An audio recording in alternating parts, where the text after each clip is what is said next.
And we are live on another Mantis discussion. How are you doing, everybody? Thank you for joining us. And Chris Howland is our guest again. How are you doing, boss? Good. How are you? Good to see you. Good to see you. I'm noticing this is a little cramped, so I'm going to fix the camera a little bit because it looks like we're, in fact, I think I can just zoom out on the lens. Hold up. I can hold my breath. Yeah, there we go. Hi. Cool. Maybe Frodo was just teasing me. Right. Well, you gave them all their summer cuts. So I had to. Yeah, we shave our cats, everyone, in the summer because it just gets so hot. This is Frodo. In the spirit of Mr. Bigglesworth. And it's so funny because I have to have a chair out for Frodo or else he'll drive us nuts the entire time. So he's going to be here with us. But yeah, what's going on, Chris? It's a hot summer in LA. Yeah, yeah, Mhm. it's pretty nuts. And you know, I just had a friend yesterday call me saying the heat's really like unexpected, and they almost needed to call in another utility to come in and take over just because the heat hit them like crazy shooting in Hollywood there. So. Yeah, it's a very, very hard thing to work in that continuous heat. You need easy ups. You need some type of protection. Not only that, but it's been weirdly humid this summer. Yeah. I think humidity yesterday. I was shooting yesterday near LAX, and the humidity there was 57%. Oh my gosh. Which in LA is crazy. Like Yeah. I'm from Gulf Coast of Texas. You know, it's swampland there. Yeah, exactly. Like 80%.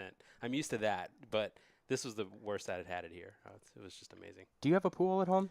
No. You don't have a pool? I wish. Yeah, we luckily have a pool, so sometimes we'll just jump in and just stay in there with the baby. Beyond this is a beautiful pool, which none of us get to see on the podcast. Exactly. You know what? One of these days, though, I was thinking we're going to actually have a podcast in the pool. I think that'd be fun if we got waterproof microphones. Waterproof microphones, and yes, I would keep my shirt on. Yeah, Absolutely. me too. I'm like a big, huge solar flare, so you don't have to worry about that. You're the bounce. Exactly.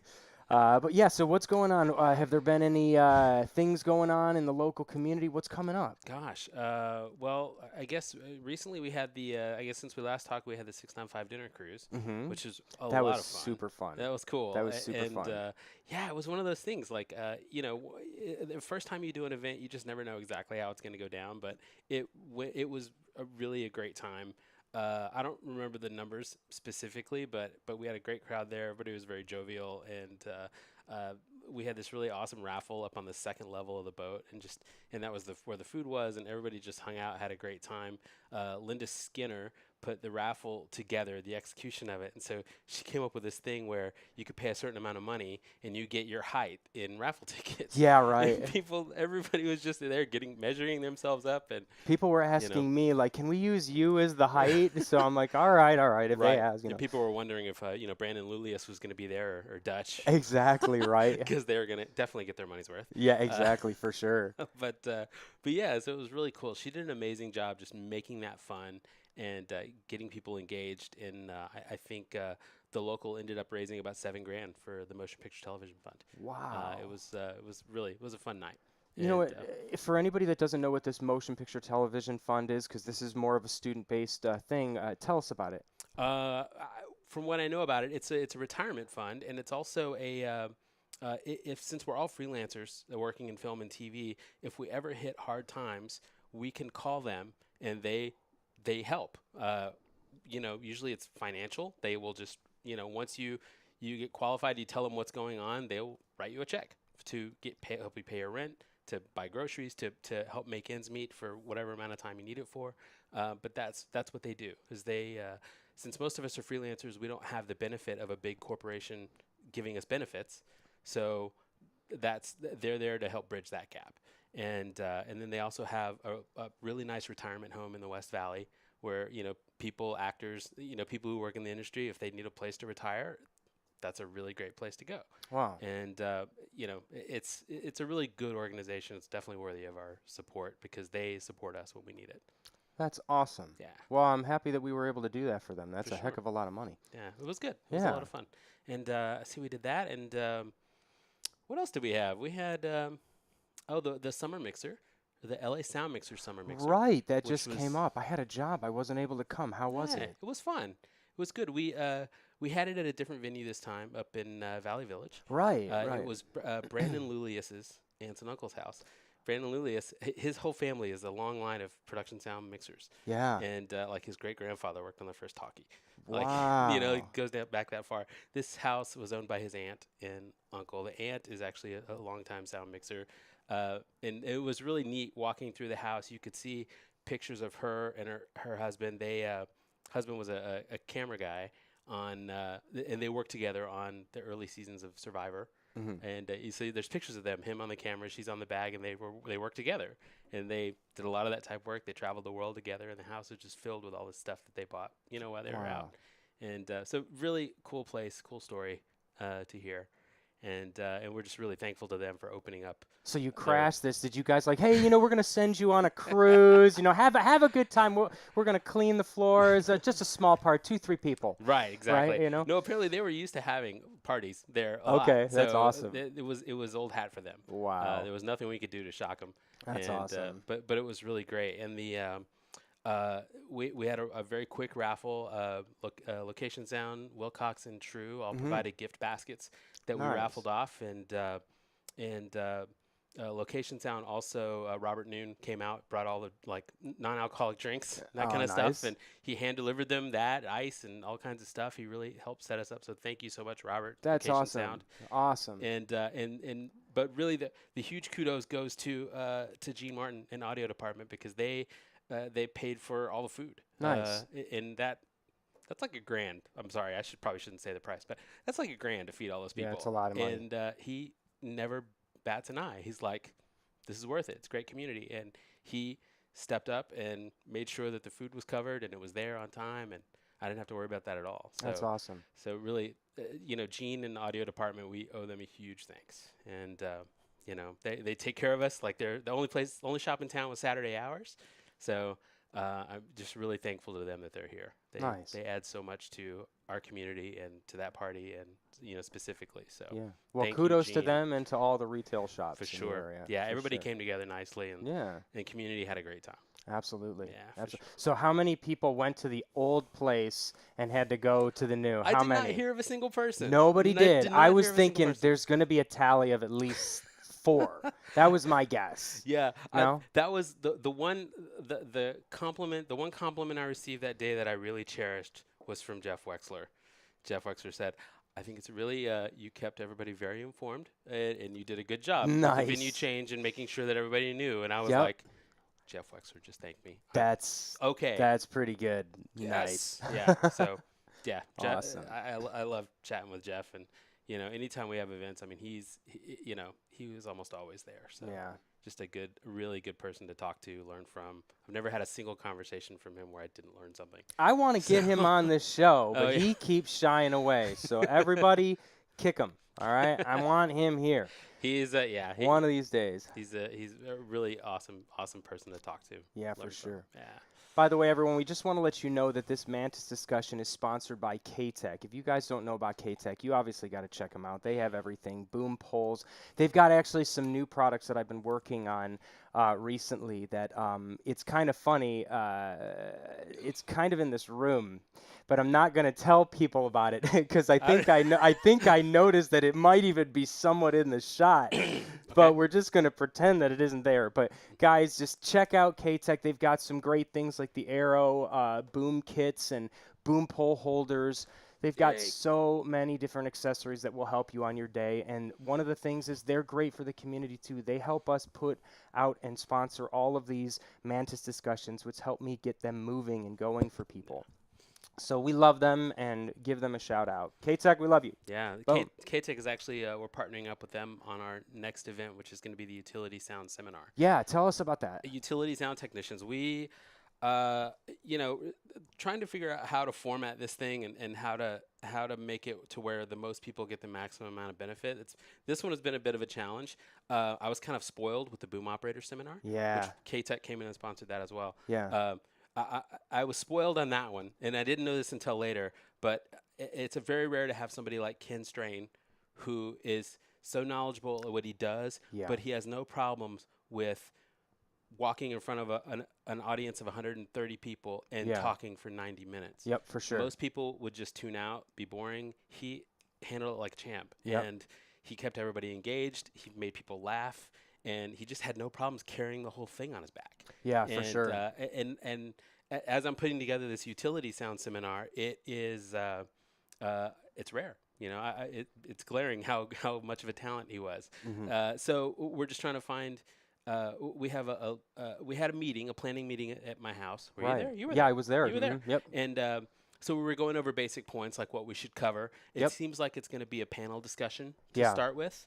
And then We we're break them we're down gonna go into over the different pieces, yeah, right? into the different pieces.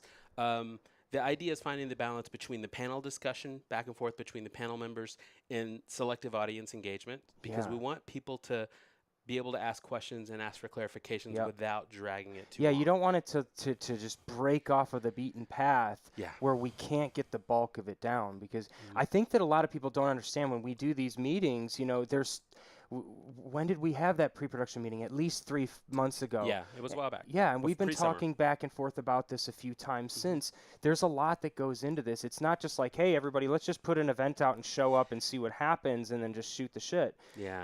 There's a lot going into saying, hey, we're trying to give you the bulk of what we do. A Mhm. day in the life was Right. what I'm we going to talked be about that. calling my course on Video Mantis for Mhm. sound utilities. And I kind of, threw that idea out there because I think, we need mentors. When I first started in this industry, George Flores was one of my first teachers, Yeah. and he just came out, and I just shadowed him the entire day, and I just listened. I didn't talk. I just do this, do that, and I was a robot, and that's how you have to learn. So we have to kind of, convert that into a theatrical presentation, which is not always the easiest thing, True. you know? True. I was actually looking for my list of people on the panel. Oh, okay. Of course, I can't find it, but Yeah, yeah. But who was there? It was Alexis Schaefer, right. Bobby Nice, Yep. you, Yep. Jennifer Winslow, Yeah, and you. Petrushka Mirzwa, That's it. and me. God, you Yeah. didn't need me. Okay. Yeah. Okay.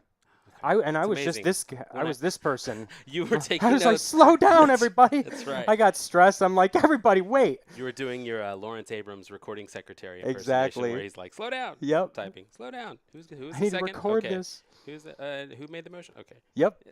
Brilliant. Love him. Love you. Oh, the gosh. the world would not turn without you guys taking notes for sure. Well, we do what we can. We do what we can. I think that that's going to be a great seminar. I don't think people understand, how important the sound utility technician is, in our department, but even outside of our department. True. Yeah. And we're not really in a rush to put this out. We don't. I mean, any of the seminars that we put together, we're not in a rush. There's no clock Yeah. per se, so we want to get it right. Right. Part of it will be the panel discussion, and then we're trying to figure out a way to break people into groups so they can actually do hands-on Mm-hmm. things, hands-on booming techniques, hands-on lavs, different wardrobe, laving different wardrobes, Yep. and actually in an environment where we could put headphones on and hear what the results are. Exactly. So real hands-on training, and that. It might end up being that we have the panel discussion and then we break into small groups. And then in the weeks following, we have, more group discussions where it's just smaller groups of hands-on training, 10, 12 people at a time. Right. And maybe, we'll have it at a smaller venue, my backyard, whatever. But it's, but the idea is to give people an opportunity to engage with other people's and share those ideas. Exactly. Because I know for me, when I was working, as a bag rig person and as a utility, I got tunnel vision because I was the only one doing it. And Exactly. utilities don't necessarily spend a lot of time with each other with the gear there to say, hey, let's Yeah. do this. It's There's so much that a utility needs to know, and so being able to break it down and say these are the different aspects of your job Hmm. is very, very beneficial. And I think everybody has a different journey. So your habits and your patterns and the way you do things are all directly affected by the journey you've been on. Wow. And so everybody's different. And so somebody who works in reality might do it a little differently than somebody who works strictly narrative. Exactly. And so the idea is to share those tricks. Sharing is caring. That's what it is. That's what So we try to do. yeah, so You know? that's the next event. So I don't have a date for it yet. K-Tech is on board to partner with us again, which is a huge help. Summer though. Late summer, fall. Okay. Okay, know. that's fine. Probably at Local 80 Soundstage there. Oh, okay, good. That's a really good venue for us. Yeah, for sure. Yeah. Okay. Maybe there's a way, I don't know, we can talk about it that I can bring some toys and we can do, I don't know, just depending on what you want to do. Yeah. We can see and then You're maybe gonna be on the afterwards. panel with us, right? Yeah, that's true. So maybe somebody else can finally run it. I'll have this keyboard here. I can technically do everything from here, but Right. we'll see. How slick is this operation though compared to the last time I was here? Jesus. Well, I got a computer stand now. That's cool. Did that last discussion even happen? I don't remember. There's no video of it? I wish we could go back. Yes, something happened. Well, I didn't hit the record locally button because I was trusting Facebook to record it. And when we hit end, I went onto Facebook to see, okay, hey, it should notice that it's ending. And it still said live. That's right. It didn't say like saving or live. It said something for about 24 hours. Yeah. It just kept going. It said we were live for like 36 hours. But when I finally texted you, I'm like, dude, I got to pull the plug, man. I'm sorry. I got to do it. We got to put it down the drain. Yeah. And I have been asked so many times, where is that video? And I have to keep telling people, if you didn't watch it live, Ugh. it is what it is. It's part of the mystery. Yeah. Yeah. But we're here doing another one. So, Yeah, Jana, for sure. thank you. We will absolutely sign you up.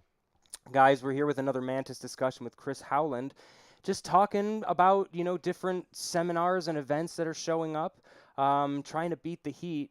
And, actually, one of the things that I did want to talk to you about is more about negotiations, because I know that you do the negotiation seminars. With Blas Kisic, yeah. Yes, absolutely. We've had him on a couple times. I love having him up here. Yeah, that was actually his baby. That whole idea of doing that, it was birthed in his brain, and yeah, he gets all the credit for that one. It is so helpful because I feel like we are against the world sometimes when we're negotiating with these people that don't understand what we do. And then, sometimes even a little bit of ego gets in. Well, maybe you don't appreciate me because you don't understand me. So that's hard. That's my own demons. And there's also we're pretty unique in that we're one of the only departments that has to work out. There's more deal points for us to work out on an individual basis that are all they're all conditions of hire.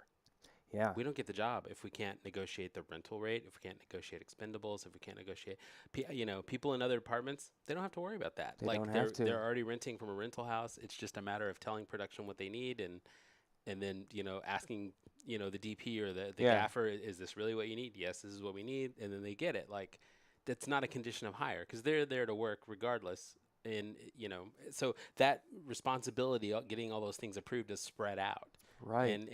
But for us, I mean, I can't think of an AC or an electrician that got fired because the light didn't work. Right. If our labs don't work, if our gear doesn't work or perform, that since we're collecting the rental on that, we're on the hook for that. Exactly. So that's a condition of our employment. Right. If something happens to our recorder, they're going to shop for another mixer to come in and replace us. Right. And exactly. So there's a little bit more riding on us and right. the deals we make and, and how we execute the job. So right. it's just getting in the door sometimes for sound mixers is a little more complicated. Case in point, the email that I had, this is a newer client for me. It's not a new client. I worked with them maybe about 4 months ago, but now I'm working for them again. They called me up for a repeat thing. And they told me that it was a job for 2 days, and they're saying $750 all in. And I started asking a little bit more information about the job, and I start seeing. As soon as I hear the words "all in," I'm like, "Whoa, Nelly!" Hey, right. But I've learned to listen. Yeah, exactly. But because the thing they also said is, it's just one person talking. It's just one line. And then just and only. Those are the 2 words. Yeah, How many just times are they only. going to say just and only? Yeah, and all in. And So all you hear in. those three, triple whammy. Yeah. No, like I said, I don't want to bash them because the job's coming up, and I did take the job, but Mm, I did negotiate, and I wanted you to actually critique me, okay. if you don't mind. So I'm not going to give the names of the client or anything like that. We don't need to do that. But I started asking them questions and about the job to find out a little bit more because I needed her to understand that. Whoop, we'll switch to 2 for a second here, Dun and dun I dun. gotta hit the Hit the the button. button. Da, da, da. Can I ask you one question though Yes, please before do. you start spilling Yeah, details? get me back on track, No, no, please. no. I'd like to know what in now was this a client you'd ever worked with before? One other time, This and person or the company? the company. The company. You know what? I'm sorry. I think it was the person. The person. I Okay. don't remember if it was the same company. I think it may have been a different company. Okay. So, Um, but familiar face, different company, correct. perhaps. Yeah. Okay. And then I'd love to ask before you spill all the details, what details did they volunteer without you having to press or ask? The for this new job, the one coming Yeah, up the in a one they couple just called days. you for. So What? what they told me is that they said that they just had a simple sound gig. It's just one person in front of the camera, one camera, Mhm. and it was a Samsung gig. Okay. That was it. And it was $750 all in. Okay. 500 for me and 250 for my equipment. Okay. hmm And are you available? It's a 2-day job. Right. That's basically it. hmm Um, okay. So I think let's play a little give and take here Okay. as you because you haven't revealed the details to me. I don't know. Yeah, not fully yet. No, Yeah. if it were me, my first question after hearing that would be, is this a commercial or is this branded content? Is this who's commissioning this piece of artwork, and how's it going to be used? Gotcha. I didn't ask how's it going to be used, any of Hmm. those cool fancy words. In fact, I love that this is recorded because I'm going to rewind it and be like, slow down, Well, professor. and honestly, sometimes you can ask a producer that, and they will clam up on you Yeah. because they don't want to tell you it's a commercial, or they don't want to tell they may not. I mean, so you have to kind of have to ask it in a very non-judgmental, like Jan McLaughlin's neutral prose. Her Neutral phrase, prose. neutral prose, Right. which I love that. Yep. But yeah, so that's what I would ask is like, is branded content? Are we, or is this a real? Is this gonna be a national spot, or Yeah. Okay. That's good because you're asking more about the project as a whole instead of just starting to get into the particulars. What I Yeah. happen to do is I did ask them. I was like, I'm just kind of curious. I see the word Samsung. Is this a commercial? Mm-hmm. And the next thing I said is I wanted to find out how big the camera crew was. Sure. Is Yeah. this going to be one or two people? Yeah. Just a small crew, or am I going to show up and am I going to see 4 big, huge, wide trucks? Yeah. At this house. One of the things I learned to ask was if I say how many cameras and they go, well, one, and I'm like, okay, how many camera bodies will there be on set? Because Gotcha. sometimes they only plan shooting single camera, but they're going to have 2 camera bodies. They'll Yeah. have one getting mounted on a car rig while we're Oh. shooting on this one. Oh. So they'll say single camera. It's all single camera. It's like, yeah, but now there's multiple camera bodies getting set up. We're shooting and setting up the next shot at the same time. Yeah. I can't be there setting that I up can't do that now. while I'm doing this. Yeah, So, exactly. so that's sometimes is now 2 Wow. questions. So how many cameras? Great. You're only shooting one. Cool. How many camera bodies? Any jibs? Interesting. Anything that's going to get rigged while we're doing something else? Or are you putting one on a stand and another one Yeah. and having the guys operate both? Well, and if they ask you why you're asking so many questions, it's like, look, I want to make you look good. I want to show up prepared, and I want to make sure that we're not waiting on me at all. Yeah. And And then coming I up need and to- saying, well, I didn't know about this. Now I have to charge you for this because that makes everybody, it bottlenecks the production. It brings up a lot of hesitation and anger because things weren't solved beforehand. Well, and it'll, I think there'll be a tell. I think good, a good producer that cares about your contribution and cares about making sure that you're prepared and ready will be forthright with that information. But unfortunately, I have run into producers that clam up when you ask those questions. They want to give you just enough information to say yes, Yeah. and that's it. And Do you want the money? right, and it's like it's like labels signing rappers, back in the day, and they were like, "You want this pile of money? You sign that," Yeah. and they go, and any artist was like that back in the 90s. Exactly. It didn't matter what kind of music you were playing, but that's the thing is you need to feel out that caller, that potential client, and just see how forthright they're going to be with the information. I've run Right. into people who are like, for them, it's like they've been at it so long. They're like, yeah, they know what standard rates are. They're Hmm. not going to balk or try to negotiate you down. Um, and if they are in some other kind of compromised position, maybe they could be honest with you and say, look, I'm just getting started with this. This is a new client for me. I'm trying to bring this in at a cost, so I'll need help on this one. I would really appreciate a producer being honest with me like Yeah, that, because then I exactly. can say, all right, you know what? Let's figure out exactly what you need. Make sure you have that, and let's try to save you money wherever we can. Exactly. And that's with gear rental. If the days are open, make your deal. Right. But at least try to see what kind of transparency they're going to give you, how much information they're going to give you. Exactly. Another question I asked them too is, how many contacts do you need? Right. Because like, and I threw out the word, is there going to be an agency there? Agency village, yeah. Yeah, because and then they said, oh, okay, we need 10 contacts, and I'm thinking, okay, if we just simply break down the equipment rental, the equipment rental of our bag to record one person would be, a recorder, which is anywhere between $100 to $200 a day, Hmm. depending on which one you have. Right. You've got your wireless system, which is $75 to $125 a day. Right. Depending, you've got your boom kit, which is $25 to $50 a day. Yeah. That right there, that's more than $250. Sure. And now we need to talk about extraneous gear that doesn't necessarily help us record for your client. Right. It's things to let extraneous people listen. Right. So at that point, those are needed to be considered not part of a basic package. Mm. So that was one of the things that I had to explain to them. And then I also found out that they had a DIT. Mm. So, you know that they're generally somewhere near the agency. They're not near set. They Yeah. cable Oh, out. yeah, and I'll ask if there's a VTR as well. VTR. Because if they're going to have multiple villages, really they should have a VTR, but sometimes on non-union spots, they'll use a non-union camera crew that's used to just running their own monitors. Right. So asking if there's a VTR, that tells you, that'll give you a sign as to the level of formality. Yeah. If there is a VTR there, it will be a more formal shoot, Yeah. and the budget should be more traditional. Exactly. It does sway it in that direction. Copy that. Yeah, That's so, really good so information. a lot of it's just learning the apparatus, the environment. Yeah, exactly. How big the camera crew is important. How big G&E is. Right. Um, I mean, if they have a G&E, mhm. you should have a boom operator, and it's probably a little bit of a bigger budget. Yeah, yeah. It really just depends on how big the setup is. I mean, Right. I just did pickup shots on the new Godzilla movie, and most of what we shot was actually came out in the trailer. Hmm. But it was very simple coverage, and they actually did an entire pre-light with the sets and everything the day before. But we came in, and could I have done it by myself? Yeah, Yeah. but there was no reason to. Right. This is one of the lead talent in the movie, talking right to camera. Godzilla, right? Yeah. Okay, yeah. good. So talking right How straight did to you the mic camera. him? People are going to ask. Her. Her.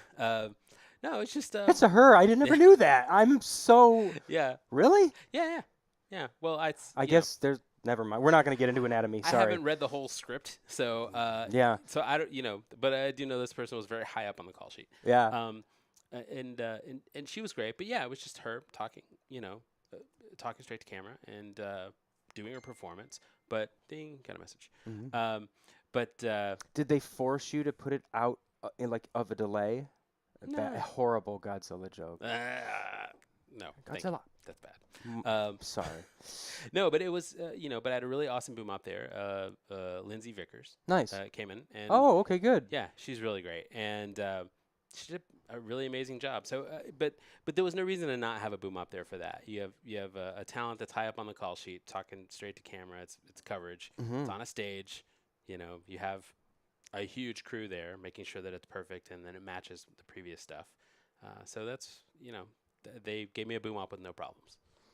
So Well, I'm happy for you. It didn't necessarily work that way for me, but I was able to explain to them a little bit more. I did negotiate a better rate for myself, good. because like I said, I basically just had to make a quote, and when I make a quote, I don't like to have all in. I tell them, listen, I need to itemize everything just so you can see what I'm bringing, Right. just so you know.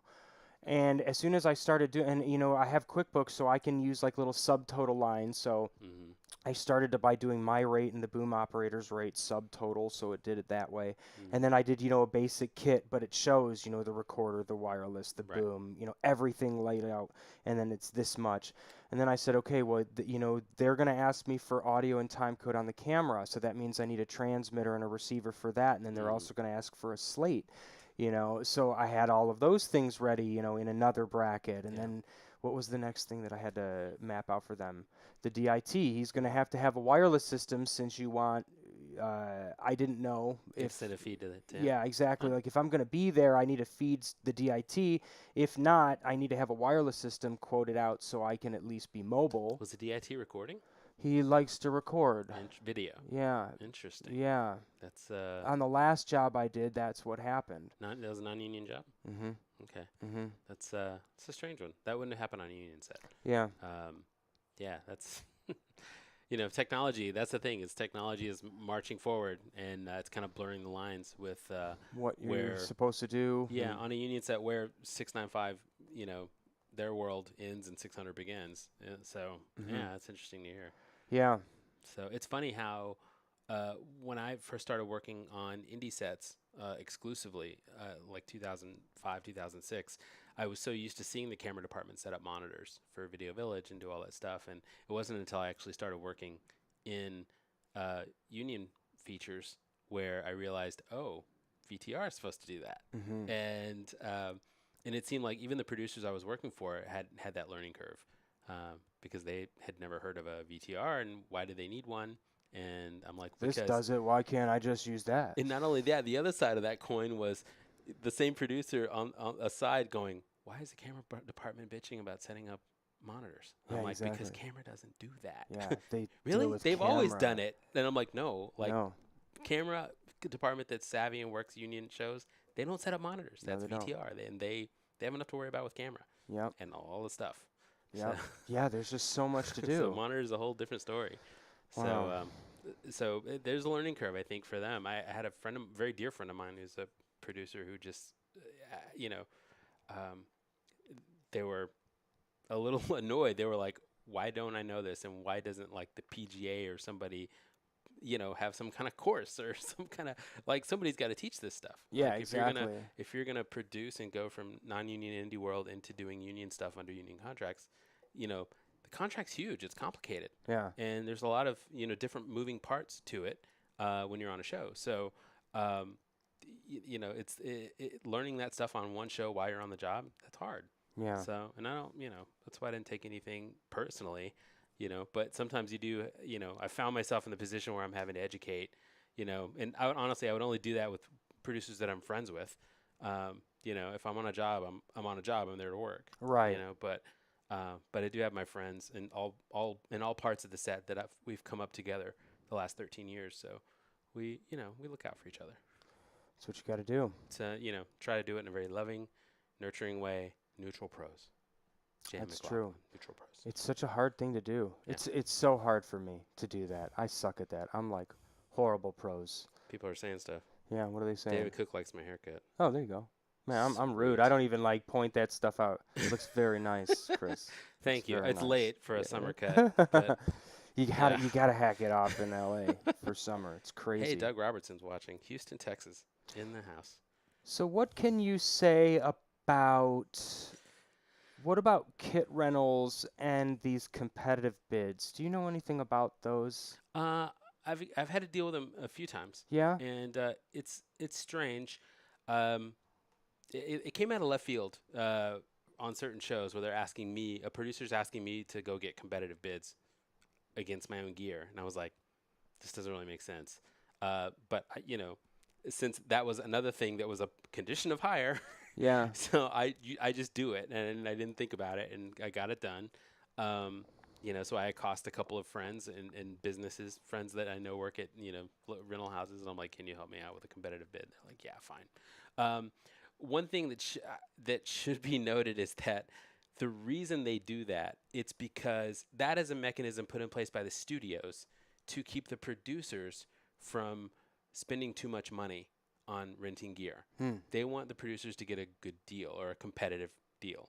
So the studio requires 3 competitive bids, and then so at least they know they shopped around. Yeah, I guess it makes sense. You Well, know, if they you don't want to just have somebody go, "Oh yeah, just rent from this person and it's 100,000% more." exactly, or they don't want people renting from their brother-in-law. They don't want people, you know, trading favors for business, that kind Yeah, of stuff. So it's got to be competitive. So the studio requires that of the producers. The producers really, because there's so much that's a condition of hire with sound mixers, right. that's another thing they can give to us. Say, here, give us competitive bid, Boom. and then we give them the paperwork so they can, you know. But that's what it's for. It's really to make sure the producers are paying a competitive rate, Interesting. and you know, and that's it. So Well, what can you suggest to get one? Because I'll be honest, like I like called a couple places. I don't want to name bash, mhm. but I called a couple places and they're like, "Oh yeah, no problem." And then I'm not getting them because it's low on the totem pole for these It really is. It places. is a time suck, is what it is. Because if Yeah, you run a business, and I'm going to call a friend at that business and say, hey, I need you to spend 10 minutes putting together, yeah, a package that we both know is not going to rent, that you're not going exactly. to rent. Well, you've got And 7 calls while I've been talking yes, to you. and the irony is that it's supposed to be a competitive bid. If, any sound mixer who's worked on a narrative, especially here in LA, knows you show up 10 lavs, 2 booms, Yeah, at least two time code slates, maybe 3, yeah, sync boxes to match, yep, all the cabling for it. yep, Like you show up, that's what you show up for. yep. And narrative rates, when I started and you had to have that, was around the lowest I'd ever seen was 370 a day. The highest was like 550, 600, something like that. Wow. Now, Because that's what it and costs. this is the funny thing is they want a competitive bid from us because they're paying us, let's say 500 a day for that, Okay, right? sure. Okay, if they actually knew how much it costs to rent 10 lavs, 2 booms, 2 slates, a recorder that can handle that track count, Yeah. it I mean, that's Let's break it down. that's $1,200 a day. Yeah, like a Diva 16 is probably around 200 a day, Mm-hmm. right? You said 10 wireless, Yeah, so that's 100 10 per lavs. wireless, so Yeah. that's $1,000 just for the wireless, so 1,200 already. That's Mm-hmm. easy math. And what else did you say included in that? Well, booms they could be wireless, but we won't charge that because that's our convenience. Yeah, Two, fair two, enough. Yeah, exactly. 2 slates, 50 a day, Yep, 50 a day. another 100. Yep, so Just 1,300. and then let's say 2 sync boxes. Yep, Other, so another 50-50, yeah. 1,400. So under 1,500, but about $1,500. Okay. Now let's say now let's talk in terms of 180 days shooting or 120 days shooting on an episodic season. Man, wouldn't you like to be a day player? Right? Well, so let's say you're going to do that. Woo! If somebody says, "Hey, we're going to hire you for 120 days or 180 days Sure. for a full episodic 23 episode season," Right. then we'll pay. At that point, it's like, all right, well, let's say I give you 2-day weeks. That's still 3,000 a Right. week. Yeah. Okay. But now we're the quote we're giving them, or the deals that I've certainly made, that have been already had a precedent set. It's 500 a day. We're already at 2,500 Yeah. a week for all that gear. Man. So now I gotta say, I've never had a problem with that. That's at least a growth rate for me. I can pay for the gear, I can maintain it, I can keep everything updated Right. for that. But it has nothing to do with the reality that it is still 1,400 a day or 1,500 a day. Yeah. That's the reality. Mm-hmm. And so I think a lot of producers have lost sight of that. This is no longer the days of just a Nagra with a boom. If anything, the gear packages have gotten more huge, more expensive. Yep. More The technical. the stuff the sound mixer brings is now worth more than camera bodies. Exactly. So that's easily 100 grand, 120. So the idea that we have to get a competitive bid now to justify our $500 a day Yeah. is like, are you kidding me? Yeah. Like there's just that's another layer removed from the reality of what they need and what we're providing. Right. And it's I always tell myself, I'm like, I'm really glad that I love this job Yeah. because there's so many things like that would really get my goat if I didn't. Yeah. You Yeah, know, that's true. because honestly, when it gets right down to it, when you prep all that gear, you get it ready, you get on set, you watch your first rehearsal, it's game time. And Yeah. that is where the pure joy comes into it for me. All the negotiating, all the stuff getting there, trying to get what you can get, and to make a good deal that's representative of what you're bringing to the table and the sound community as a whole. Once all that's done, it's like finally I get to pot up a fader and record some coverage. Yeah. That's to me is the ultimate payback. Yeah. It's like that's the part of the job I would do for free. Yeah. You pay me to wake up in the morning and load the damn truck and unload it at the end of the Yeah, night. exactly. Then the 12 hours, the driving home when I'm sleepy. Yeah. That's what you pay for. When I'm sitting there pushing up a fader and working out the coverage, that I love. I'll do that for free all day long. There is something else we need to talk about. Mm. There was a union meeting a couple days ago. Yeah. Let's talk about it because it's another thing. You know what? I unfortunately, because I'm trying to do all this other stuff, I got to take the days when they come. So I Yep. was working that day too. What happened?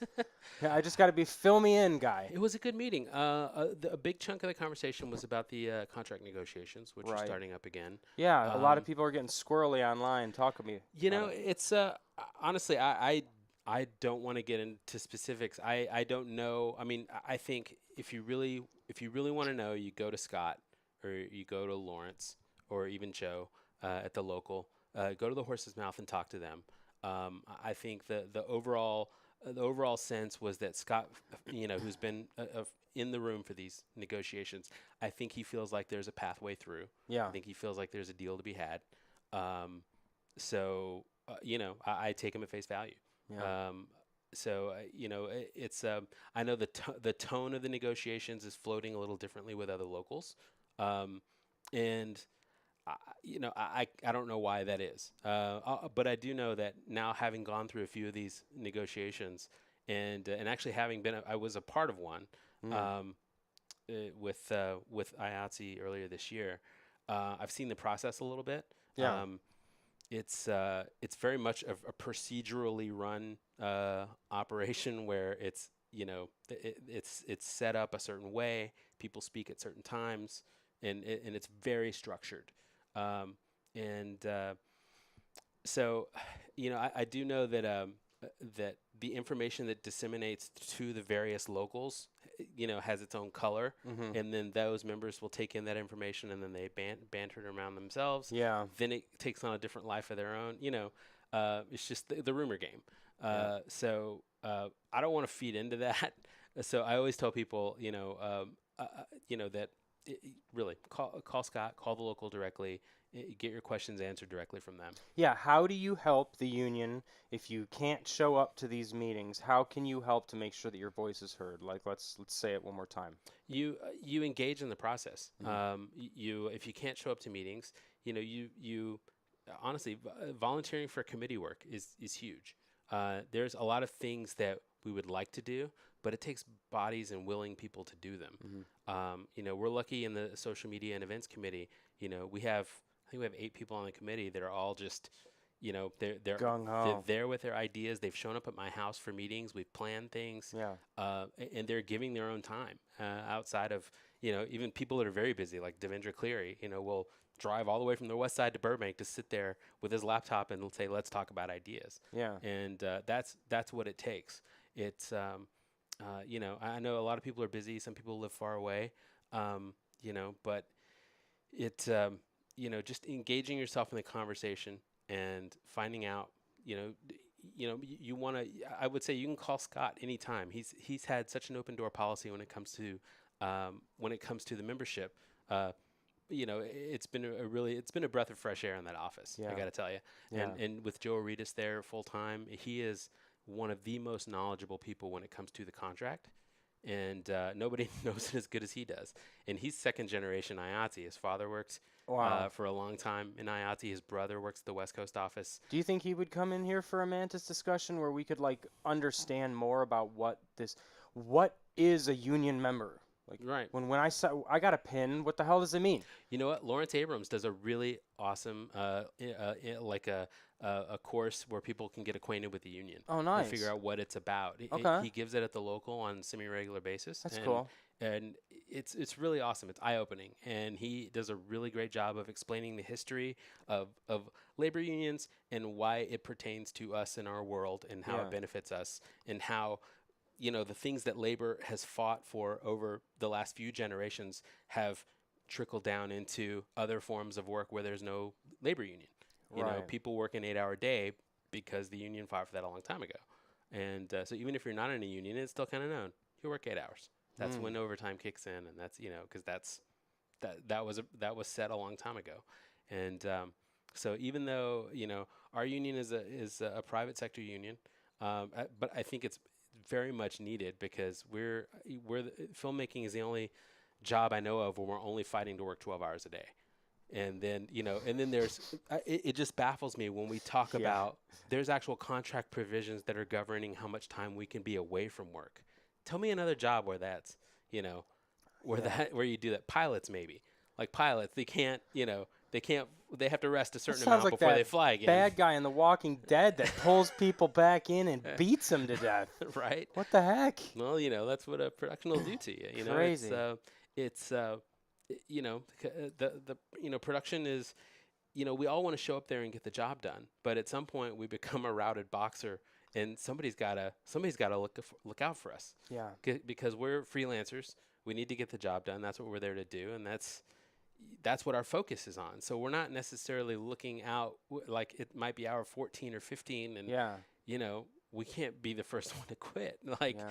you just got to get it done. And Right. so it really, the unions for Hollywood, that's our stopgap. Those are the people that have our backs. Wow. And the more you learn about where we came from to where we are, it's more important to have their support than ever. Unions for Hollywood are imperative, and because it is a safety issue.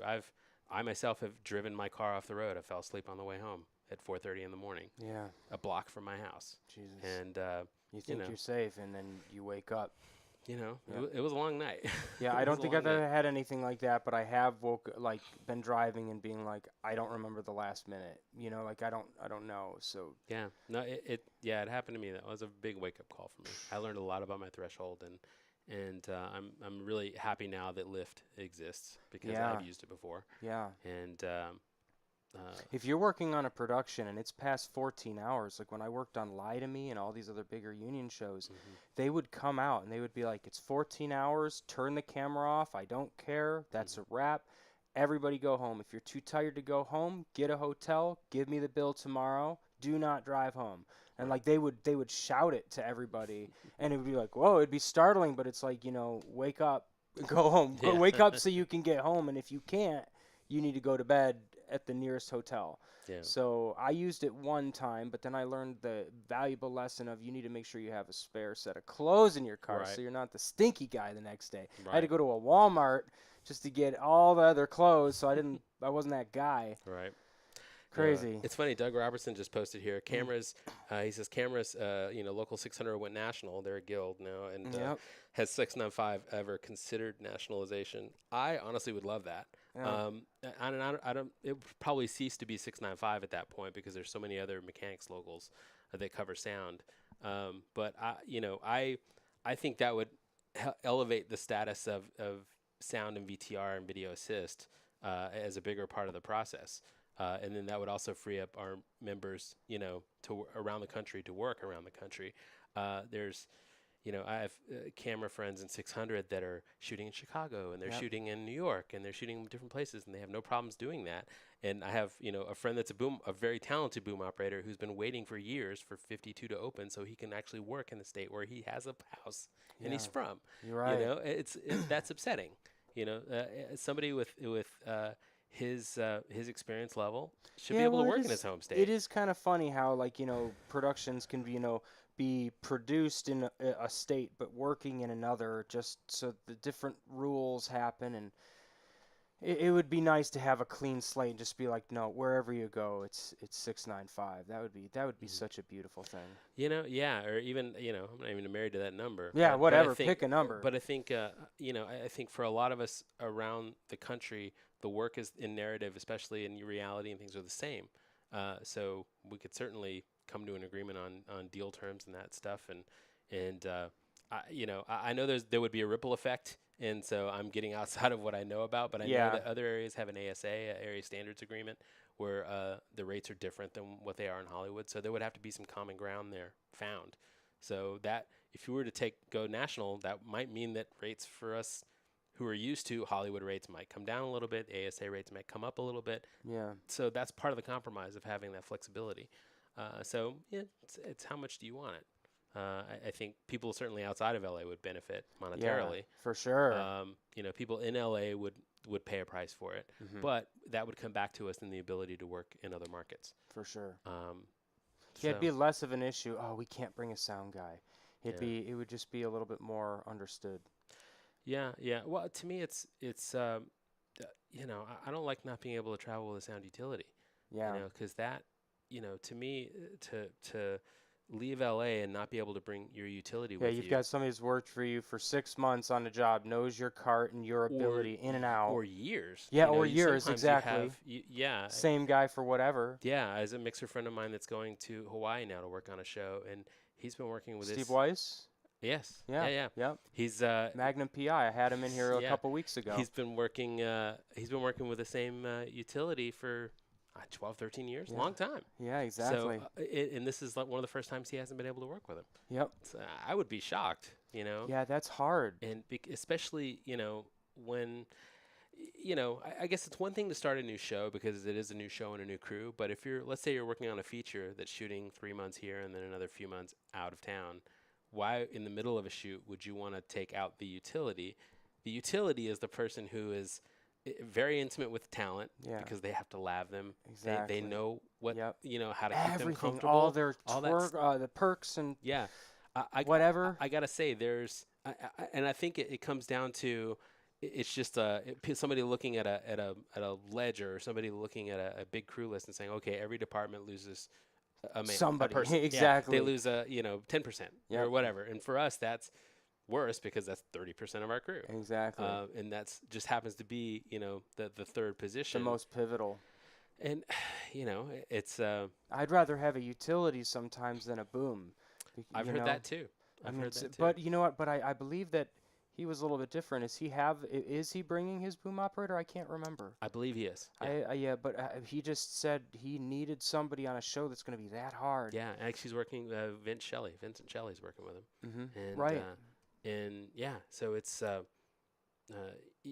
but I've heard mixers making that call too, saying, you know what, I can find another boom op that's experienced somewhere else, and we can work together.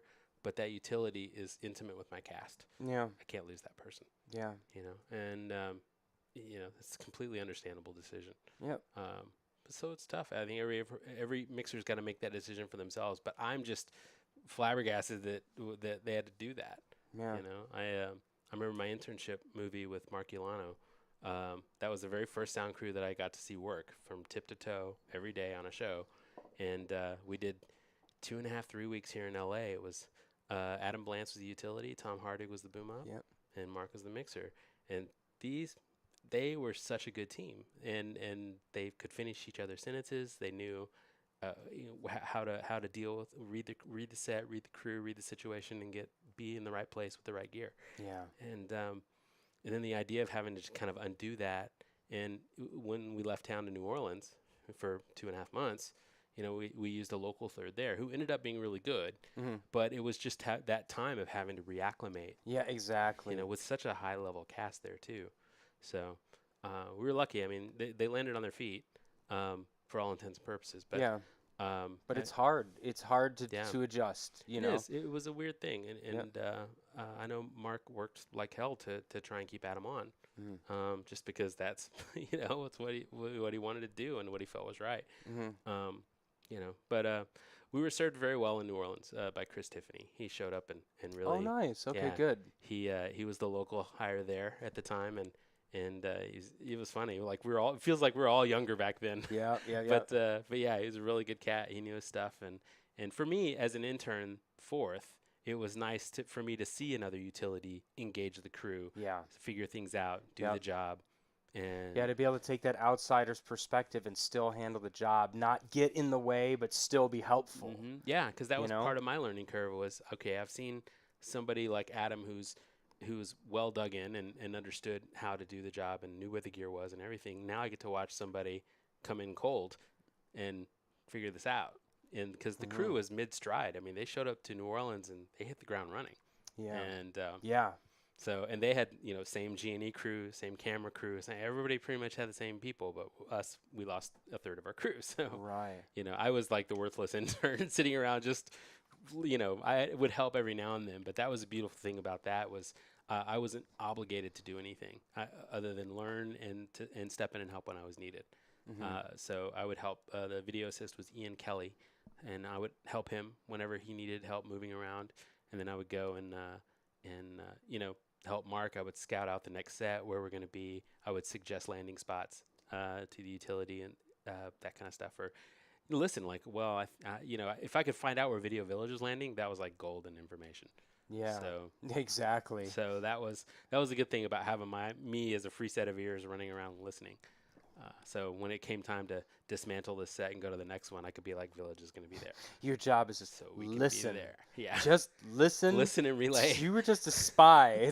You were a spy to him, but it was the Yeah. best. You were the best spy. Talking into my collar. It's Yeah, awesome. we're on the move. Crazy. Yeah. So, That's so good. but that was a really really good experience though. Awesome. So Chris Tiffany, Adam Blantz, Tom Yeah. Hardig, that was my gateway. Very good. Good peeps. And, Well, Chris, listen, I want to say thank you so much for joining me on this Cool. Mantis discussion today. Thank you, everyone, for joining us. Hopefully, you enjoyed this. We do these Mantis discussions Tuesday at 2 p.m. Pacific time, and they're sponsored by KTEC. So definitely go ahead and check them out and spread some love. We'll see you guys soon. Take care.